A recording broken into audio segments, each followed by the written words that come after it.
मेरी मैरिज तय होने के समय से ही मोबाइल पर बात होने लगी थी मेरी इनसे। अच्छे लगे थे ये मुझे, सुलझे हुए से नेक इंसान। मैं अक्सर इनसे पूछती थी कि अगर मेरी और आपकी माँ में कभी कोई झगड़ा हुआ तो आप किसका साथ देंगे। इनका जवाब होता था, पता नहीं। बस इस एक बात के अलावा मुझे ये बहुत अच्छे लगने लगे थे। जब मैं पहली बार इस घर में आई थी तो बहुत अजीब सा था सब। मेरे घर में सब कितना घुल मिल कर रहते थे।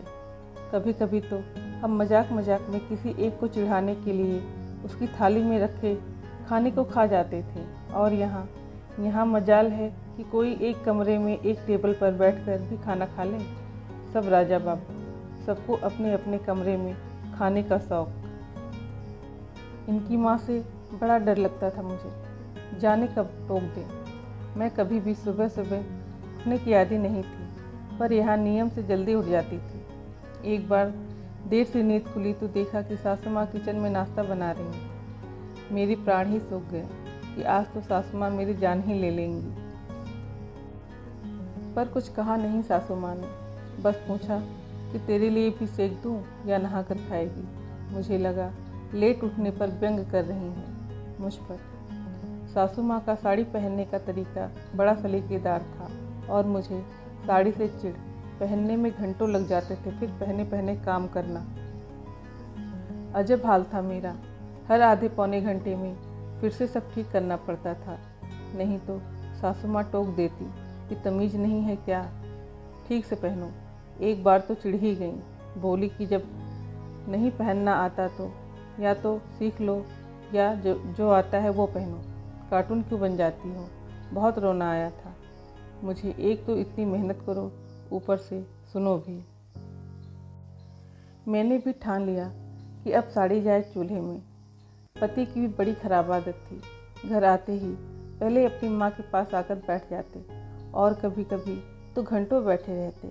किसे अच्छा लगेगा कि उसका पति उसके पास नहीं अपनी माँ के पास बैठ जाए।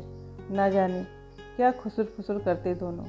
कई बार जब बहाने से उनके सामने आ जाती तो ऐसा लगता जैसे बात बदल दी उन्होंने। एक बार ऐसे ही टोह लेने के लिए चाय बिस्कुट लेकर गई तो सासू माँ बोल पड़ी कि बेटा तू इतना क्यों परेशान होती है, कभी चाय कभी पानी, जाकर आराम कर या यहीं बैठ जा।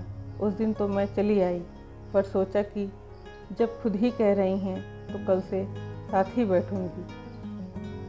साथ बैठी तो लगा कि ये लोग फालतू की बातें करते रहते हैं या मेरे ही सामने ऐसा बन रहे हैं। जब मेरे बेबी होने वाला था तो डरते डरते पूछा था कि बच्चे का क्या नाम रखेंगे माँ। कितना खुश होकर सासू माँ ने जवाब दिया, कान्हा। और मैं डर गई, पूछ ही नहीं पाई कि अगर बेटी हुई तो। ना जाने क्या क्या सोच सोच कर मैंने वे दिन काटे। और जब मेरी बिटिया हुई तो पिछले 10 दिन से रामायण पढ़ती माँ की आंख में आंसू देखे थे मैंने। खुशी के थे या दुख के पता नहीं, पर महीनों तक उसकी मालिश से लेकर कच्ची पौटी तक सब काम इतने जतन से करते देखा तो आज इतने सालों बाद मैं सोचती हूँ मैं खुद अपनी सास में माँ खोजती थी तो क्या मैं खुद बहू की जगह बेटी बन पाई थी। पता नहीं क्यों हम बहुएं अपनी सास में माँ को खोजती हैं। अगर सास मेरी सासू माँ जैसी होती हैं तो ईश्वर से प्रार्थना है कि मेरी अपनी माँ अपनी बहू के लिए मेरी सासू माँ जैसी बने, एक खुशकिस्मत बहू। दोस्तों, कहानी अच्छी लगी हो तो अपने दोस्तों के साथ शेयर करें और मेरे चैनल को सब्सक्राइब और वीडियो को लाइक करें। धन्यवाद।